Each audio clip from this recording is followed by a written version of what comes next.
обоссать врагов и победить в схватке. Это уже неплохая заявочка, что в мире Death Stranding продуманы необязательные житейские мелочи.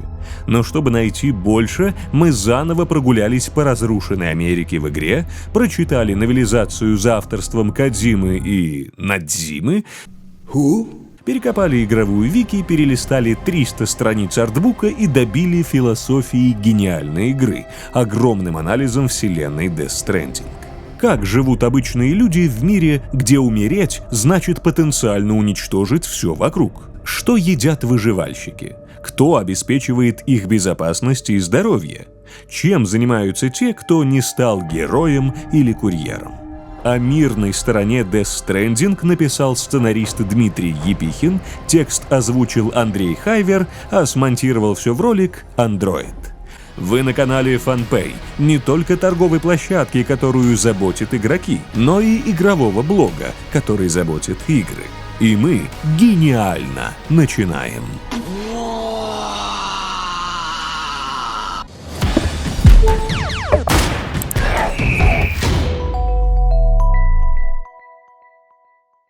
Мир до выхода смерти.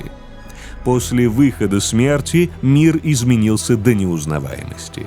Америка превратилась в лоскутное одеяло изолированных анклавов, связанных лишь воспоминаниями о прежнем единстве. На поверхности темпоральный дождь, ускоряющий старение и разрушение. В воздухе страх перед тварями, призрачными созданиями, рождающимися из тел умерших.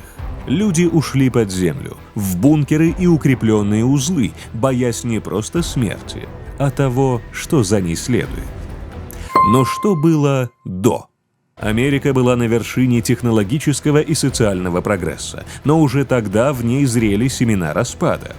Общество утопало в цифровых сетях.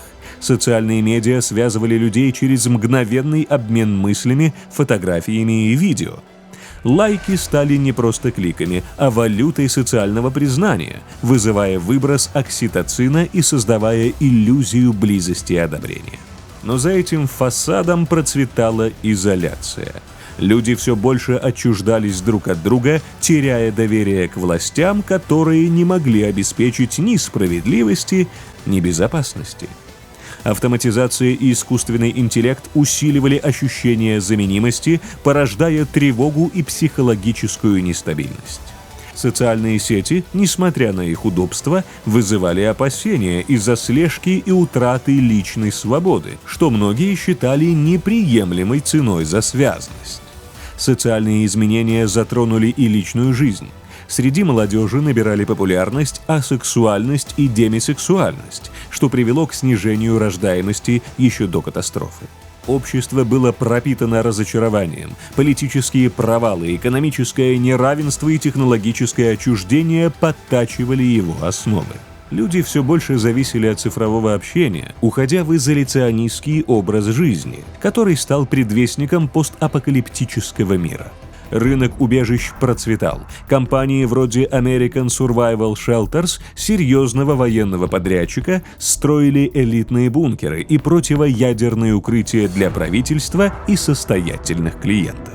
Millennium Prepper перепрофилировали свой опыт в создании банковских хранилищ в рынок убежищ, а World Safety Housing предлагали доступные решения, которые стали спасением для многих, когда мир начал рушиться.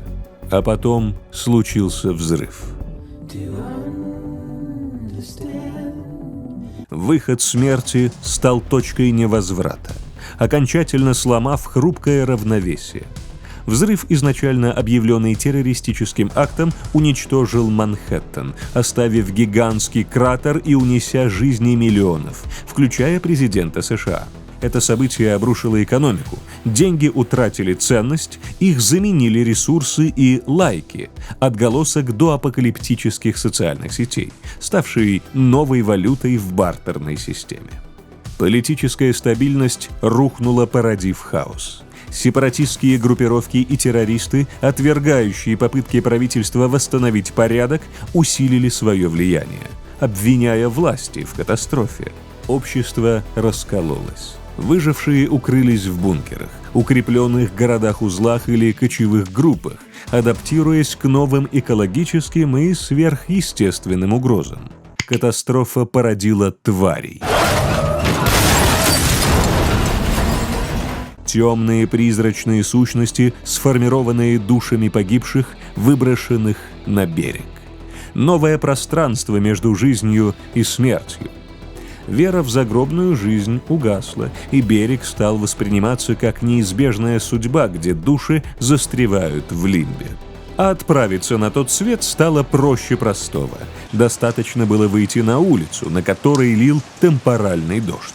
Эти сверхъестественные осадки, стремительно состаривавшие все, на что попадали, стали еще одной угрозой, усложняя выживание. За пределами городов строились крематории, чтобы сжигать тела умерших до их превращения в тварей. А страх перед неизвестностью, смертью и одиночеством пропитал общество насквозь. Люди перестали верить в старые институты – государство, религию, экономику – и замкнулись в изоляции, пытаясь выжить в мире, где реальность наполнилась сверхъестественными угрозами. В этом раздробленном мире появилась хиральная сеть – постапокалиптический аналог интернета, использующий берег для передачи данных. Она позволила связать изолированные сообщества, координировать действия и обмениваться информацией без физического контакта, став спасательным кругом для человечества. Через нее же подключались хиральные принтеры – устройства, которые могут печатать все, что угодно, если информация об этом сохранена на берегу. Однако хиральная сеть вызывала противоречивые чувства. Для одних она была символом надежды, для других – напоминанием о доапокалиптической слежке, подпитывая недоверие, укоренившееся еще до катастрофы. Некоторые видели в ней угрозу, воскрешающую воспоминания о временах, когда технологии использовались для контроля, а не для объединения. Эту сеть создала и поддерживала организация Bridges, основанная последним президентом США Бриджит Стрэнд перед ее гибелью. Их миссия заключалась в воссоединении Америки через доставку жизненно важных ресурсов – топлива, продовольствия, медикаментов. Bridges стали маяком надежды в мире, где традиционные транспортные сети и глобальные корпорации исчезли, а общество раскололось на изолированные анклавы. Курьеры Bridges, рискуя жизнью, преодолевали опасные территории, где бродили твари и бушевал темпоральный дождь, чтобы поддерживать хрупкую инфраструктуру городов-узлов и бункеров. Название Bridges отражало их цель – строить мосты между людьми, городами и надеждами на будущее, противостоя социальной дезинтеграции. Выход смерти не просто разрушил мир, он изменил саму природу человеческого существования. Границы между живыми и мертвыми размылись, старые ценности и институты рухнули, а хиральные сети Bridges стали тонкой нитью, удерживающей остатки человечества от окончательного распада. При этом конфликты между людьми практически отсутствуют. Нет войн, нет борьбы за ресурсы. Ресурсы распределяются централизованно, и благодаря курьерам каждый получает свое. В этом новом мире профессии, связанные с доставкой и связью, превратились в нечто большее, чем просто работа. Курьеры, поддерживающие жизнь в изолированных сообществах, стали символами надежды. Их усилия – борьбой за восстановление утраченного единства, а их миссия – напоминанием о том, что даже в мире, разорванном катастрофой, связь между людьми остается ключом к выживанию. Но не все курьеры остаются верны своей миссии. Некоторые поддаются зависимости от лайков, социального одобрения, которое хиральная сеть предоставляет за успешные доставки. Эти лайки, имитирующие доапокалиптические социальные сети, вызывают выброс окситоцина, временно снимая стресс. Однако длительное воздействие хиралия истощает психику, и жажда одобрения перерастает в одержимость. Такие курьеры превращаются в мулов, агрессивных одиночек или группы, которые нападают на других доставщиков, чтобы украсть грузы и получить свою дозу. Мулы, обосновавшиеся в лагерях на опасных территориях, используют копья с датчиками для обнаружения грузов, игнорируя все, что не связано с их добычей.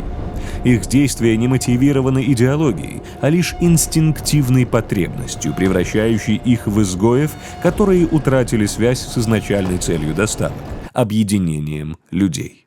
Еще большую угрозу предоставляют террористы, известные как Homo Demens.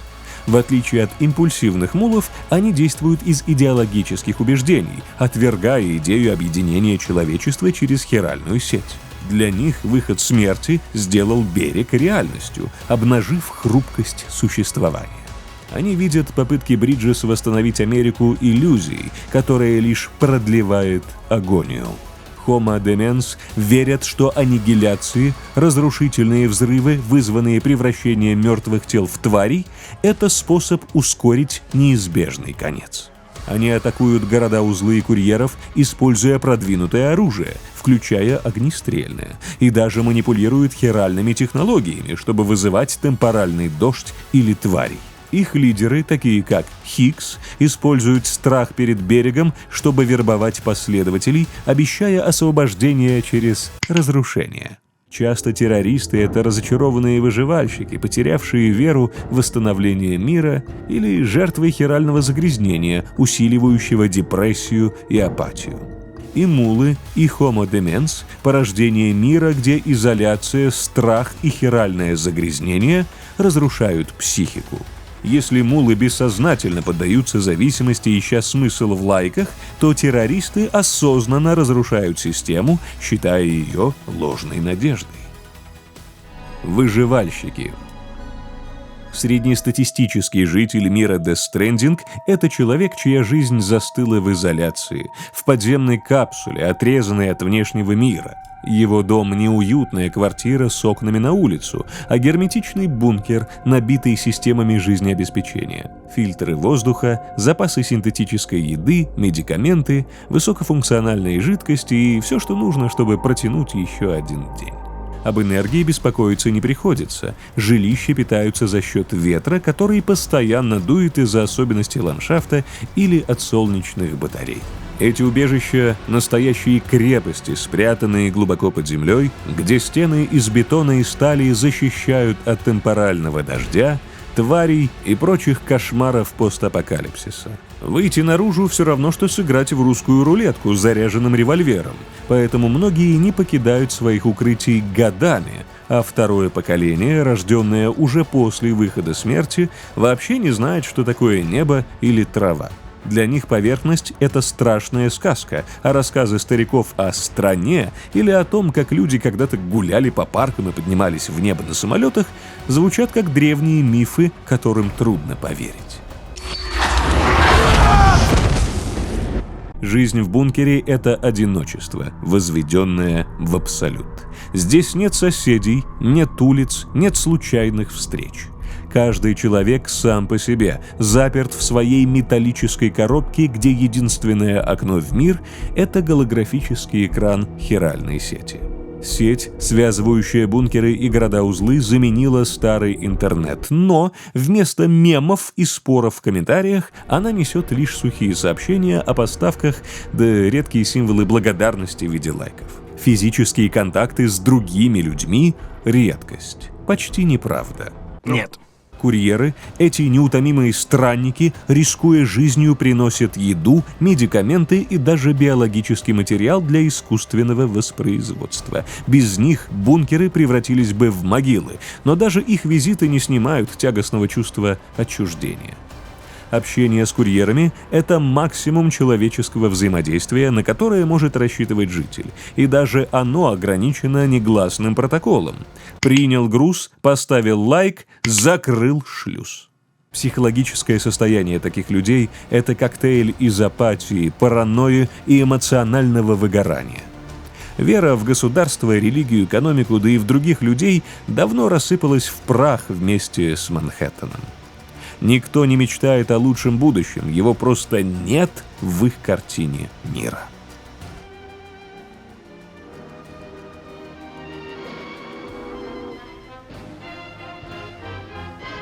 Жители бункеров живут одним днем, погруженные в рутину выживания. Утро начинается с таблетки умного лекарства, подавляющего депрессию, и глотка высокофункциональной жидкости, которая поддерживает тело в рабочем состоянии.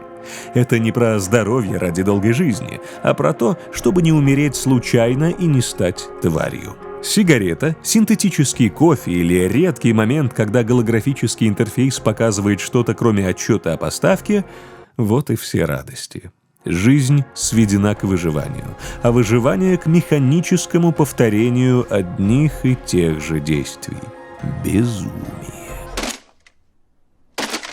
Секс, любовь, семья – эти слова почти стерлись из лексикона. Широким использованием окситоцина, который имитирует чувство близости, потребность в физическом контакте, исчезла. Рождаемость упала до критического уровня, и дети появляются не из любви, а благодаря доставке биоматериала, сперматозоидов и яйцеклеток, которые курьеры привозят в города-узлы для искусственного воспроизводства. Новое поколение растет в стерильных капсулах, где эмоциональная привязанность – это роскошь, а не норма. Лайки, унаследованные от доапокалиптических соцсетей, стали чем-то вроде валюты благодарности. Получить лайк за доставленный груз – это как услышать слабое «спасибо» от безликого получателя, которое ты никогда не увидишь. Но даже эта кроха признания со временем теряет смысл, растворяясь в серой пелене страха и одиночества. Страх в этом мире не просто эмоция, а часть повседневности. Жители бункеров боятся не только тварей и темпорального дождя, но и собственной смерти. Умереть без контроля, не будучи кремированным, значит стать бомбой замедленного действия. Тело, оставленное без присмотра, превращается в тварь, а тварь может вызвать аннигиляцию, унося тысячи жизней. Поэтому жители следят за своим здоровьем с маниакальной тщательностью, пьют препараты, проверяют системы бункера, избегают любых рисков. Самоубийство здесь не личный выбор, а террористический акт, способный уничтожить целые сообщества. Не совершай ошибку, не выходи из комнаты. Для мира Death Stranding это не просто крылатая фраза, а закон выживания. Быт в бункерах зависит от их оснащенности и достатки владельца. Элитные укрытия – это настоящие подземные дома с фильтрами воздуха, запасами на долгое время и голографическими интерфейсами. Но для большинства бункер – это тесная коробка, заваленная хламом от пола до потолка, как у Хиггса, будущего террориста, чье детство прошло в такой же клетушке. В новелизации его дом описывается как заполненное шкафами и полками пространство, где еда и вода поступали от курьеров Fragile Express, но комфорта там не было и в помине. Без регулярных поставок даже лучшие бункеры превращаются в ловушки. В распределительных центрах, где грузы иногда задерживаются, воздух пропитывается запахом тухлятины, а жители впадают в уныние, теряя волю к жизни. Медицинские процедуры, такие как роды, часто проходят в примитивных условиях, поэтому часть женщин погибала от инфекционных заражений. Но среди этой серой массы есть исключения. Те, кто начинает воспринимать страх не как бремя, а как удовольствие. Ученые в игре говорят, что миндалевидное тело мозга, отвечающее за страх и удовольствие, у некоторых людей адаптировалось к новой реальности. Эти выживальщики, возможно, первые вестники эволюции. Мутация, позволяющая находить радость в мире, пропитанном ужасом. Они не боятся тварей или темпорального дождя, а ищут в них острые ощущения, как наркоманы адреналина.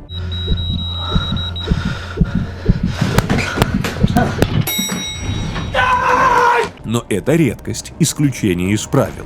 Обычный житель не герой, не революционер и не спаситель. Он молчаливый свидетель конца света, приученный не мечтать, а выживать. Его жизнь – это череда одинаковых дней, где единственная цель – не стать причиной очередной катастрофы. Он не ждет чуда, не верит в перемены. Он просто есть.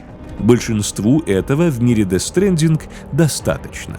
Иногда судьба может сыграть с человеком злую шутку, и у него появится Doom. Люди с Doom в мире Death Stranding – это как будто не до конца люди. Они вроде и среди нас, но с самого начала с ними было что-то не так. как только случился выход смерти и в этот мир проломился берег, начали появляться первые, кого Хиралий менял изнутри. Кто-то впервые чувствовал тварей, кто-то слышал голоса, кто-то начинал видеть, как мертвые забирают живых. Тогда еще не знали, как это назвать. Проклятие, болезнь, дар. Назвали просто «Дум». Им даже чаще поручают рискованные заказы, то есть от которых обычный человек бы отказался. Вроде как все равно, они уже поломанные. Многие из них живут в изоляции, в убежищах, не привязанных к городам. Кто-то замыкается, кто-то уходит в работу. Кто-то вроде Сэма, курьера, который чувствует тварей и избегает их. А кто-то вроде Фрэджайл использует свой Дум, чтобы прыгать сквозь берег и доставлять посылки быстрее любого транспорта. Мы доберемся. Завтра. Касательно лора и ощущения от игры о мирном населении может сложиться двоякое впечатление. То, что мы описали сверху, привычная картина для подавляющего большинства жителей бункеров. Но если судить исключительно по игре, то в ней вас будут встречать запоминающиеся личности со своими характерами и целями. Они будут делиться с вами своими историями, а потом еще и письма слать, из-за чего сложится ощущение, что они плохо живут, эти выживальщики. Но это частные примеры. Да, некоторые жители мира Death Stranding действительно живут счастливую жизнь, но игра попросту не фокусируется на историях большинства. Это важно держать в голове, чтобы не случился парадокс, или вы не подумали, что мы вас обманываем. Продолжаем. Жители городов. В мире Death Stranding города-узлы — это последние оплоты человечества, где еще можно притвориться, что цивилизация не сдохла окончательно. В отличие от одиночек, которые кукуют в своих подземных бункерах, окруженные хламом и страхом, жители городов-узлов живут в укрепленных поселениях, где высокие стены и защитные купола держат на расстоянии темпоральный дождь и хиральное нечто, которое теперь зовется атмосферой. Но не жди от этих городов блеска былых мегаполисов. Никаких тебе небоскребов, ревущих магистралей или гудящих метро. Все это кануло в лету вместе с Манхэттеном. Природа взяла верх. Реки текут там, где раньше были шоссе, леса поглотили руины. В официальном артбуке это выглядит куда заметнее. В игру не попало и 10-й части тех разрушенных городов и остатков человечества, которые заросли травой или утонули в песке после конца света. В игре лишь скромные анклавы, вроде горного узла с его 84 014 жителями. Напоминают, что люди еще не совсем вымерли. Если прислушаться, можно услышать тихие разговоры жителей последних городов. Пожили и хватит. Эти города не о величии, а о выживании, и выглядят они как жалкие остатки мира, где когда-то гудели самолеты и сверкали вывески. Хотя, может, жители любят погонять? Добавил же зачем-то Кодзима в игру Hot Rod. Жизнь в городах-узлах — это не существование отшельников, а рутина, где все подчинено одной цели — не дать системе развалиться. Здесь тебе и синтетическая еда, напечатанная на хиральных принтерах, и регулярные медосмотры, чтобы убедиться, что ты не собираешься неожиданно умереть и стать тварью. Умные лекарства, коктейль из окситоцина и прочей химии помогают держать стресс и хиральное отравление в узде. Жители не просто сидят на месте ровно, они вкалывают, чтобы город не загнулся. Кто-то чинит терминалы доставки, кто-то обслуживает гаражи для транспорта, а местные светлые умы, ученые и инженеры, ваяют из хиральных кристаллов все. От инструментов до пушек, которые могут хоть как-то защитить от внешнего ада.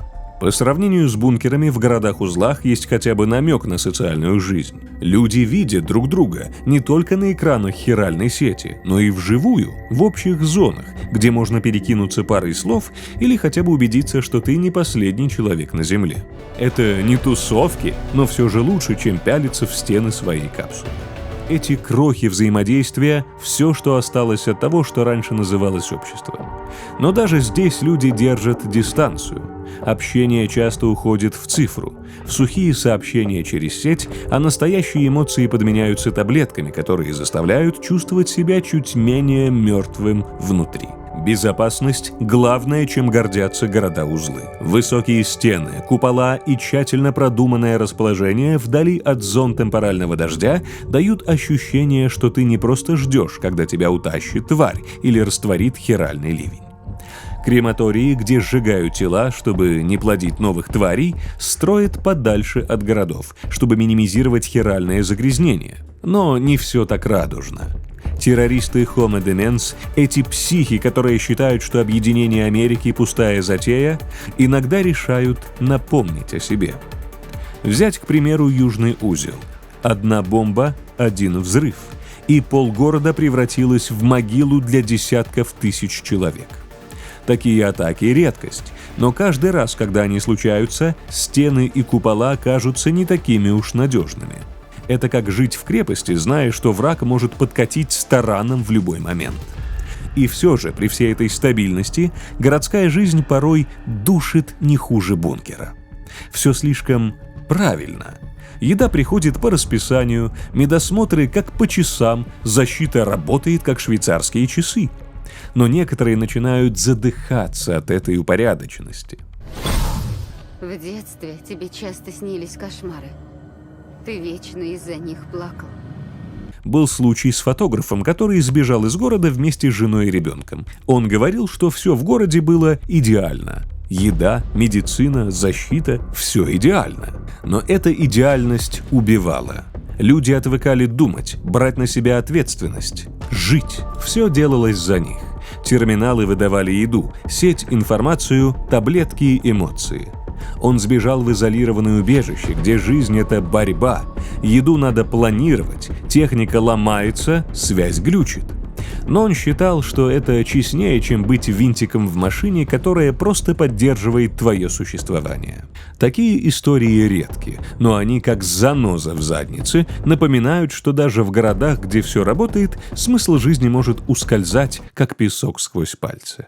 Жилища горожан – это компактные капсулы, похожие на те, что использует Сэм в распределительных центрах. Внутри все по минимуму, но функционально. Кровать, чтобы рухнуть после смены, душевая кабина, которая умудряется быть и туалетом, и ванной, и феном, раковина с зеркалом, полка для всякого барахла и экран для связи через хиральную сеть. Практично, но скука смертная. Пялиться в белые стерильные стены – удовольствие ниже среднего, и, возможно, кто-то из жителей пытается скрасить эту тоску с помощью голограмм.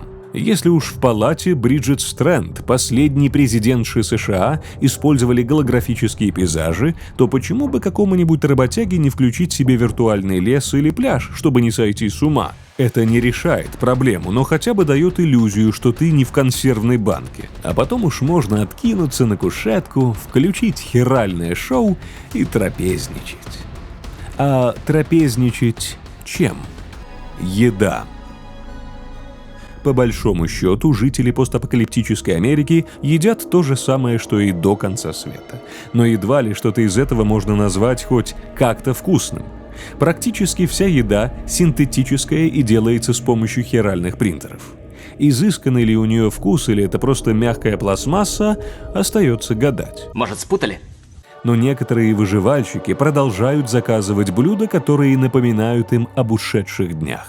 Так житель по имени Питер Инглерт в письме упоминает, что его семья – редкие ценители пиццы, поэтому трижды Сэм должен выполнить доставку необычного груза. Причем пицца каждый раз поставляется все с более изысканными ингредиентами. В первый раз в составе обязательно должна быть ветчина, второй раз на пиццу кладут хамон и берика, а третью посыпают сыром гауда. Недурно для мира, который пережил буквально конец света. Вместе с пиццей на третий заказ Инглерт просит бутылку пшеничного портера, пиво, которое готовят на местной темпоральной ферме. Так, а что это за ферма такая? Темпоральный дождь, хоть и разрушал все, на что попадал, также стремительно выращивал растения. Это обнаружила первая экспедиция, которая отправилась на запад вместе с Амелией, чтобы впервые объединить Америку. Геологи пытались научиться озеленять кратеры с помощью этого открытия, но потом обнаружили, что пшеница отлично выживает в таких суровых условиях, и основали темпоральную ферму, на которой должны были наладить рост этой культуры. После того, как Сэм объединил ферму с метеостанцией, выживальщики научились подстраивать посевы под дожди и таким образом нарастить колоссальное производство пшеницы. Отслеживать дожди – единственная функция метеостанций, которыми люди продолжают пользоваться. Вернемся к пшенице. Эта зерновая культура – один из немногих натуральных продуктов, которые широко распространены в мире игры. Кочевники построили укрытия и печи, используя хиральные принтеры, чтобы печь настоящий хлеб.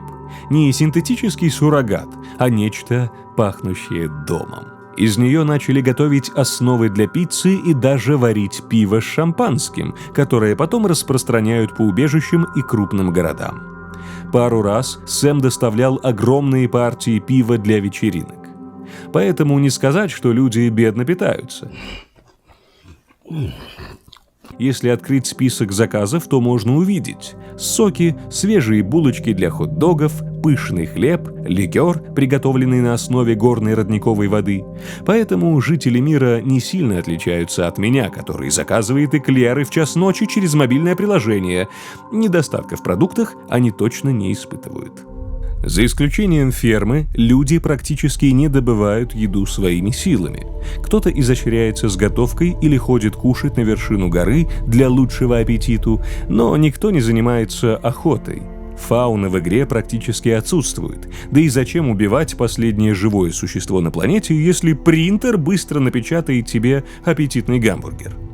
Из натуральных продуктов остается только рыба, которая появляется в зоне тварей. Ее находят свежей и в удивительно хорошем состоянии. Еще есть криптобиоты – загадочные личинки, которые появились после выхода смерти. Одна такая жужелица восполняет запасы жизненных сил и полностью снимает с тебя действие хиралия. В массовое производство их не запускают, да и интерес они представляют только для ученых. Да и давайте оставим их Лее Сейду. У нее к криптобиотам есть нездоровый интерес. Криптобиот на ужин, и зонтик не нужен.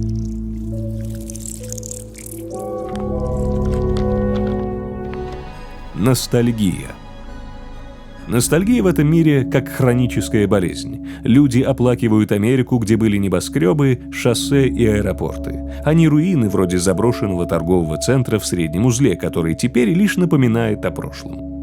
Жители собирают артефакты до апокалиптической эпохи, чтобы хоть как-то удержать связь с тем, что было. Старые книги, пластинки, фигурки – все это курьеры, рискуя нарваться на тварей, таскают между бункерами и городами. Питер Инглерт заказывает свою пиццу не только ради вкуса, но и как символ ушедшей жизни. Хиральный художник обменивает через сеть старые фильмы и записи, превращая их в трофеи, которые пылятся в тесных капсулах, но дают чувство, что ты не просто выживший, а кто-то с историей. Я всегда с тобой. Даже мулы, эти чокнутые грабители, таскают книги в свои лагеря, хотя часто бросают их без интереса на койках. Через хиральную сеть люди обмениваются не только грузами, но и цифровыми галереями, фотографиями, дневниками, виртуальными выставками. Фотограф загружает свои работы, чтобы поделиться воспоминаниями о мире, которого больше нет. Жители устраивают виртуальные церемонии, мемориалы для жертв аннигиляций или празднования, когда новый узел подключается к сети. Это заменяет утраченные семейные посиделки или праздники. Старейшина заказывает редкие сигареты, повторяя привычку из прошлого, когда курение было просто частью дня, а не актом ностальгии. Хиральные принтеры программируют, чтобы выдавать еду со вкусом стейка или пиццы, но это все равно не то. Скорее, ритуал, чем удовольствие. Музыка тоже помогает. Мелодии Low-Roar, транслируемые по сети, утоляют тоску по временам, когда люди собирались вместе. Сын писателя рассылает рукописи отца, пытаясь сохранить его наследие, как будто это может вернуть культуру. Второе поколение, выросшее в бункерах и городах, знает о прошлом только из рассказов и данных сети. Для них доапокалиптический мир – это миф, сотканный из старых фильмов и артефактов. Они фантазируют о нем, создавая идеализированные образы, но никогда не поймут, что такое смеяться в кинотеатре или дрожать от ужаса с друзьями. Один режиссер в игре жалуется: «Я тоскую по временам, когда люди ходили в кино. Мы смеялись, плакали, дрожали вместе. А теперь диктатура планшетов, крупные планы и сериалы, которые тянут тебя за уши к следующей серии. Тьфу!» Для него, как и для многих, ностальгия — это не просто тоска, а боль по миру, где все было общим, а не разорванным на куски. Работяги. В мире Death Stranding, где большинство заперлось в бункерах, боясь нос высунуть, есть те, кто не просто выживает, а пытается держать этот хрупкий мир на плаву. Организация Bridges собрала под свое крыло работяг, которые восстанавливают инфраструктуру, разрабатывают лекарства, охраняют покой затворников и доставляют жизненно важные грузы. Но помимо них есть и одиночки, чьи занятия от инженерии до коллекционирования старья помогают бороться с одиночеством и сохранять связь с прошлым. Эти профессии и хобби, от курьеров до фотографов, тонкие нити, которые не дают обществу окончательно развалиться. Курьеры — это сердце связи в разоренной Америке. Такие, как Сэм Портер Бриджес или работники Fragile Express, таскают грузы между городами-узлами и бункерами. Еду, медикаменты, строительные материалы — все, чтобы улучшить жизнь людей. Они пробираются через разрушенные ландшафты, где темпоральный дождь старит все, на что попадает, а твари поджидают за каждым углом. Курьеры используют Bridge Baby или просто BB. Младенцев в капсулах, которые чувствуют тварей, но требуют ухода, имитирующего материнскую среду, что добавляет стресса курьерам. Экзоскелеты, грузовики и мотоциклы помогают тащить грузы, а лестницы, мосты и укрытия, которые они строят, становятся доступны другим через хиральную сеть. Постоянное воздействие хиралия бьет по психике, а низкий уровень окситоцина делает доставку не просто работой, а моральной ответственностью. Один неверный шаг, и бункер останется без еды или лекарств. Утилизаторы трупов. Мрачные фигуры в оранжевой униформе, работающие на Bridges. Их задача — сжигать тела умерших в крематориях, расположенных вдали от городов, чтобы предотвратить превращение в тварей, которые могут вызвать аннигиляцию. Взрыв, способный стереть целый узел. Это работа не для слабонервных. Утилизаторы постоянно сталкиваются со смертью, рискуют нарваться на тварей и темпоральный дождь в хиральных зонах.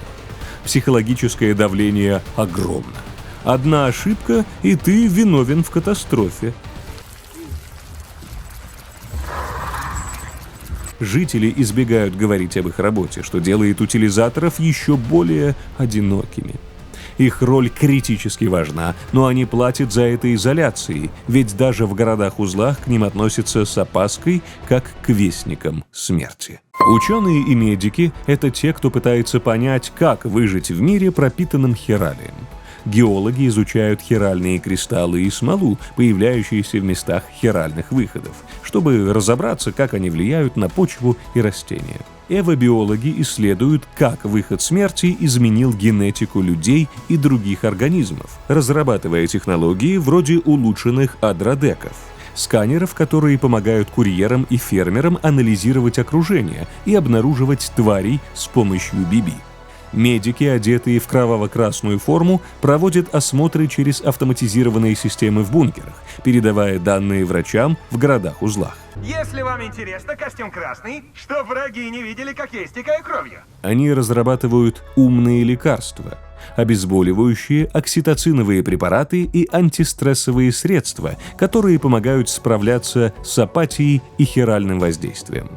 Медики следят за здоровьем жителей, особенно в условиях низкой рождаемости, и обеспечивают доставку биоматериалов для искусственного воспроизводства. Их работа не ограничивается рутиной, они участвуют в экспериментах, например, присматривают за некроматерями, мертвыми женщинами, из чьих утроб извлекают Bridge Baby, или поддерживают жизнь умирающего президента. Но зависимость от окситоцина, которую они же и подпитывают, иногда усиливает апатию или, наоборот, толкает людей на риск, как в случае с мулами. Охранники в городах-узлах поддерживают порядок, предотвращая мелкие конфликты из-за ограниченного пространства или распределения ресурсов. Их милитаристская экипировка рассчитана на защиту от внешних угроз. мулов, крадущих грузы, или homo demens, террористов, стремящихся разрушить объединение людей. Стражи правопорядка закованы в прочные бронепластины и вооружены нелетальным оружием, чтобы не спровоцировать смерть и не обречь тысячи людей на гибель. Они патрулируют стены узлов и терминалы доставки, но их роль скорее профилактическая, так как крупные конфликты редки из-за страха аннигиляции. Но даже несмотря на свой важный статус и символизм, силовики Death Stranding сталкиваются с недоверием жителей, которые видят в них символ контроля, и риском нападений мулов при сопровождении грузов. Инженеры и техники часто из второго поколения, выросшего в бункерах. Это те, кто держит инфраструктуру на плаву. Они чинят хиральные принтеры, терминалы доставки, ветряные электростанции, которые передают энергию без потерь через хиральную сеть. Они могут собрать трицикл для курьера, отремонтировать оружие или модифицировать снаряжение, рассчитать ловушку или починить сломанный генератор. Их работа поддерживает системы жизнеобеспечения бункеров, освещение, вентиляцию, фильтры воздуха. Без них курьеры остались бы без транспорта, а бункеры превратились бы в ловушки. Эта профессия требует высокой квалификации, и именно инженеры упрощают жизнь тем, кто связывает изолированные сообщества, делая их труд неоценимым в мире, где все держится на хрупком балансе. Безупречный баланс, эталон гармонии. Личностные занятия – это не совсем профессия, а скорее способ выстоять против одиночества и тоски по прошлому. Среди выживальщиков, живущих в бункерах, есть те, кто занимается чем-то напоминающим хобби, чтобы не сойти с ума. Режиссер, ностальгирующий по временам, когда люди ходили в кино, хранит старые фильмы и, возможно, создает цифровые ролики, загружая их в хиральную сеть. Старьевщик собирает обломки прошлого, ржавые детали машин, старую технику. Его занятие кажется бесполезным, но он ищет в этих артефактах смысл, иногда обменивая их через сеть или перерабатывая для ремонта бункеров.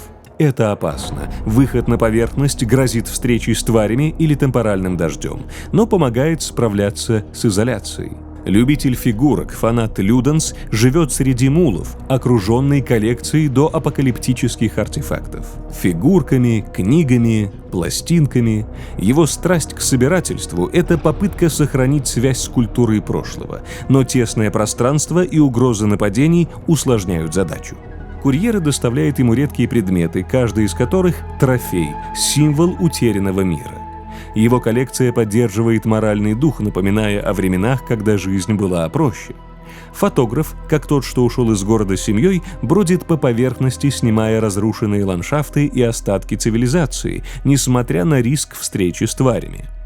Его снимки, загружаемые в хиральную сеть, становятся цифровыми галереями, которыми делятся жители бункеров. Это его способ бороться с апатией и обреченностью вдохновляет других, хотя каждый выход на поверхность угрожает его здоровью. Эти профессии и занятия, от курьеров, рискующих жизнью ради доставки, до старьевщиков, цепляющихся за обломки прошлого, поддерживают жизнь в мире, где изоляция и страх стали нормой.